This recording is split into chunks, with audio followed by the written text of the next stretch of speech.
Assalamualaikum warahmatullahi wabarakatuh.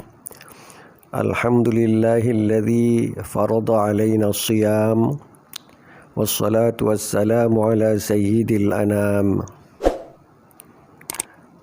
Para pemirsa yang dirahmati Allah, kita ingin menyatakan tentang apa yang terjadi dalam masyarakat kita, terutama jamaah pada Masjid Raya Baitur Rahman, Banda Aceh.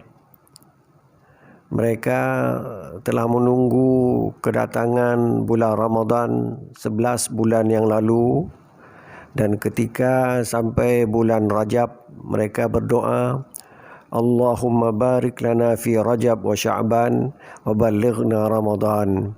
Ya Allah, berilah keberkatan hidup kepada kami sejak bulan Rajab sampai bulan Sya'ban, dan panjangkan umur kami hingga bulan Ramadan.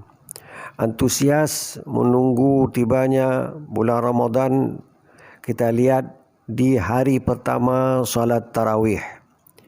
Masjid penuh sesak, halaman penuh sesak, dan pada 10 pertama kita lihat banyak jamaah yang solat di masjid. Kejadian menunjukkan bahawa pada puluhan yang kedua mulai berkurang. Puluhan yang ketiga lebih berkurang lagi. Padahal dalam ajaran agama yang disampaikan oleh para tengku, para ustaz, bahawa pada puluhan yang kedua ada malam nuzulul Quran. Diturunkan Quran menjadi hudan linnas, petunjuk kepada umat manusia, hudan lil muttaqin, petunjuk kepada orang-orang yang bertakwa. Kalau hudan linnas itu secara umum, baik yang muslim ataupun yang non-muslim. Tapi hudan lil muttaqin khusus menjadi petunjuk kepada orang-orang yang bertakwa. Kemudian di puluhan yang kedua itu juga ada kejadian besar dalam sejarah Rasulullah SAW, yaitu adanya perang Badar. Pada puluhan yang ketiga, Rasulullah menganjurkan kita untuk terus menghidupkan malam, karena di situ ada malam Lailatul Qadar. Malam Lailatul Qadar itu lebih baik daripada khairun min alfi syahrin, lebih baik daripada 1000 bulan, lebih kurang 80 tahun. Jadi kalau kita dapat beribadat pada malam Lailatul Qadar, berarti umur ibadah kita bertambah 80 tahun.